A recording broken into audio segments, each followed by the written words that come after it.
Teman-teman, semoga nggak kaget, rambut baru botak. Seperti tahanan ya, tahanan rumah. Karena nggak bisa kemana-mana, jadinya istri yang potongin rambut. Nah teman-teman, sebelum kita lanjut ke sharing kita hari ini, kita sama-sama bersatu hati dalam doa. Bapa di surga, terima kasih buat karya keselamatan yang Tuhan berikan pada kami. Kami bersyukur, Tuhan. Hari ini kami ingin belajar mengenal Engkau lebih lagi, Tuhan. Berikan kami pengenalan yang baru. Roh Kudus bekerja dalam setiap kata yang terucap pada hari ini. Semoga menjadi berkat bagi kami semua. Di dalam nama Tuhan Yesus kami berdoa. Amin. Tema sharing saya hari ini adalah, siapakah aku menurut kamu? Atau mungkin lebih tepatnya, siapakah Yesus menurut kita semua? Oleh karena itu kita sama-sama buka di Alkitab kita, di Matius 16 ayat 13 sampai 17. Setelah Yesus tiba di daerah Kaisarea Filipi, dia bertanya kepada murid-muridnya, kata orang, siapakah anak manusia itu? Maka jawab mereka, ada yang mengatakan kau adalah Yohanes Pembaptis, ada yang mengatakan engkau adalah Elia, ada juga yang mengatakan kau adalah Yeremia atau salah seorang dari nabi itu. Maka Yesus bertanya kepada mereka, menurut kamu siapakah aku ini? Jawab Simon Petrus, engkau adalah Mesias, anak Allah yang hidup. Dan Yesus berkata, berbahagialah engkau Simon bin Yunus, karena bukan manusia yang menyatakan itu kepadamu, melainkan Bapakku yang di surga. Nah teman-teman, ini adalah satu adegan perbincangan yang menarik, perbincangan yang intim antara murid-murid Tuhan Yesus dengan Tuhan Yesus sebagai guru. Saya bisa bayangin dalam suasana santai mereka mungkin hanya gelar tikar gitu ya. Seperti komsel, ada ubi goreng, ada pisang goreng di sana. Dan Yesus bertanya kepada murid-muridnya, murid-murid, kata orang di luar sana, siapa sih aku ini? Di ayat 14 dikatakan, maka jawab mereka. Mereka artinya lebih dari seorang. Saya bisa bayangkan murid-murid ini pada seperti anak-anak SD yang berlomba-lomba memberikan jawaban kepada gurunya. Guru, kata orang engkau adalah Yohanes Pembaptis. Wah, yang satu bilang, oh tidak guru. Kata orang engkau adalah Elia. Kata orang engkau adalah Yeremia. Atau salah seorang lah dari para nabi itu. Wah, Yesus mungkin, ya. Lalu Yesus bertanya, menurut kamu, siapakah aku ini? Ayat 16 ditulis, maka jawab Simon Petrus yang tadinya jawab mereka, ramai-ramai semua pada punya pengetahuan mereka masing-masing. Tiba-tiba sekarang tinggal satu orang. Tapi yang lebih lucu lagi, di ayat 17 Tuhan bilang, Simon, bukan manusia yang menyatakan itu kepadamu, melainkan Bapakku yang di surga.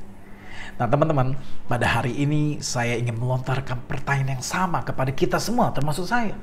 Siapakah Yesus menurut teman-teman semua dan menurut saya? Kalau pertanyaan ini saya lemparkan kepada banyak orang Kristen, saya yakin akan ada jawaban-jawaban spektakuler yang akan datang. Jawaban-jawaban secara kekristenan akan datang seperti Yesus anak Allah yang turun ke dunia menjadi manusia, mati di kayu salib, dibangkitkan untuk menebus dosa kita manusia. Yesus yang bisa memberkati, Yesus yang memberikan hidup yang berkelimpahan, Yesus yang bisa memberikan kesembuhan. Wah, pasti jawaban-jawaban indah itu akan keluar. Cuma pertanyaannya adalah, jawaban-jawaban ini berdasarkan dari pengenalan pribadi kita atau Tuhan, atau jangan-jangan hanya jawaban klise yang kita cuma berasal dari pendengaran kita dari orang lain.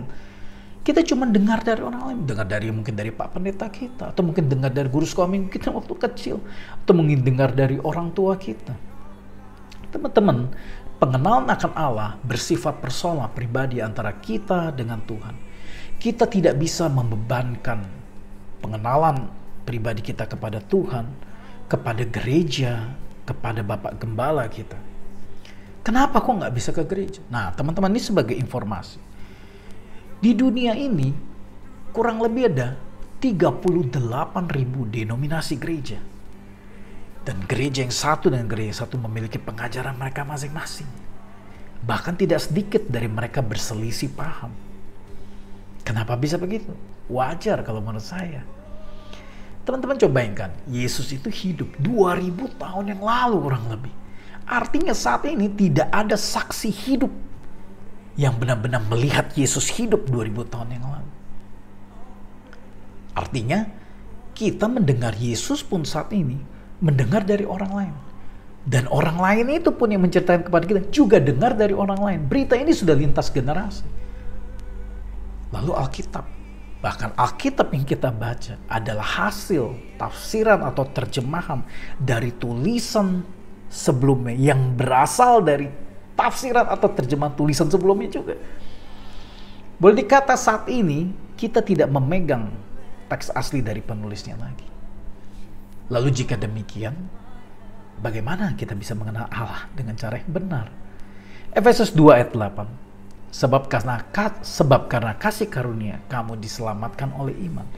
Itu bukan hasil usahamu, tetapi pemberian Allah. Nah teman-teman, pada kisah Matius 16 tadi, Simon Petrus bisa menjawab siapa Yesus. Karena Bapa yang menyatakan itu kepada Simon Petrus. Jadi kalau teman-teman saat ini ingin mengenal Allah dengan benar, teman-teman berdoa, minta Roh Kudus untuk memberikan iman yang haus akan pengenalan akan Dia. Atau jangan-jangan ketika teman-teman baru minat untuk minta itu, berdoa kepada Roh Kudus, itu juga sebenarnya karya Roh Kudus yang membangun teman-teman supaya berdoa minta itu. Nah, ketika kita sudah menerima iman yang haus akan pengenalan Tuhan, kita tetap berada di gereja yang sama, kita tetap bertemu dengan Bapak Gembala yang sama. Tetapi pada saat itu ketika kita baca Alkitab, kita mendengarkan khotbah, akan terasa berbeda. Kenapa? Karena kita akan terus berusaha untuk mencari pengenalan yang baru akan Tuhan. Dan Tuhan dan melalui Roh Kudus akan menyingkapkan kita pengenalan-pengenalan yang baru tentang Dia. Dan orang-orang yang sudah menerima karya Roh Kudus seperti ini akan berubah.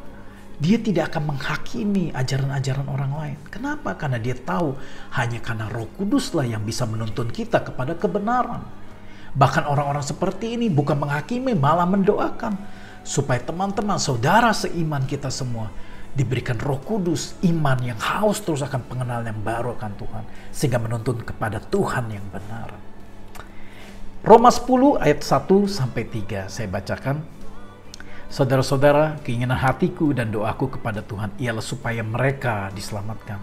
Sebab aku dapat memberi kesaksian tentang mereka bahwa mereka sungguh-sungguh giat untuk Allah, tetapi tanpa pengertian yang benar.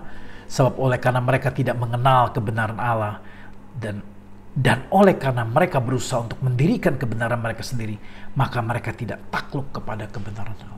Teman-teman, kita jangan jadi orang yang begitu giat melayani Tuhan. Dan kita dengan bangganya seakan-akan kita bilang, kita sudah mengenal Tuhan. Jangan-jangan pengenalan kita akan Tuhan hanya sebatas apa kata orang lain. Tetapi tidak berdasarkan dari pengenalan pribadi kita akan Tuhan. Saya ingin bersaksi sedikit teman-teman. Berapa hari ini saya lagi disibukkan bikin satu video tutorial bass itu ya. Saking saya fokusnya, sampai saya seperti tidak ada waktu lagi untuk membaca buku. Nah, saya biasa tuh tiap hari tuh ada pembacaan buku rohani. Saya ada dua buku saat ini yang saya baca. Saya memang baca Alkitab. Pagi, malam saya baca. Setiap pagi ada saat teduh pribadi. Malam saya tambahkan juga baca Alkitab lagi gitu ya. Cuman berapa hari ini, kok saya merasa kering. Seperti baca Alkitab seperti rutinitas saja. Kemarin saya berdoa, saya bertobat nah Tuhan. Saya bilang, Tuhan, berikan aku iman terus untuk mau mencari tahu terus pengenalan akan Engkau. Nah teman-teman, saya butuh senjata dalam hal ini adalah buku saya ini. Melalui saya baca buku, saya mendapat penggalian yang baru lagi teman-teman. Ditambah Alkitab ditambah dengan buku membuat saya haus terus untuk mencari pengenalan akan Tuhan. Saya nggak tahu senjata teman-teman apa. Mungkin mendengar khotbah melalui video di YouTube, atau mendapat kelas pendalaman Alkitab. Tapi apapun itu teman-teman harus pastikan memiliki iman yang haus akan pengenalan nama Dia terus. Supaya Tuhan Yesus, supaya Roh Kudus memberikan kita terus pengenalan yang baru setiap hari. Teman-teman punya iman yang terus ingin mencari pengenalan akan Dia. Iman yang terus mau mencari pengertian akan Dia. Kiranya sharing hari ini menjadi berkat buat teman-teman semua dan membuat teman-teman semua semangat gigih, dan saya percaya Roh Kudus akan bekerja memberikan iman yang untuk mengenal Tuhan lebih lagi, mengenal Tuhan lebih lagi, terus mendapat pengenalan yang baru akan Dia. Biar kiranya firman hari ini menjadi berkat buat semuanya. Tuhan Yesus memberkati.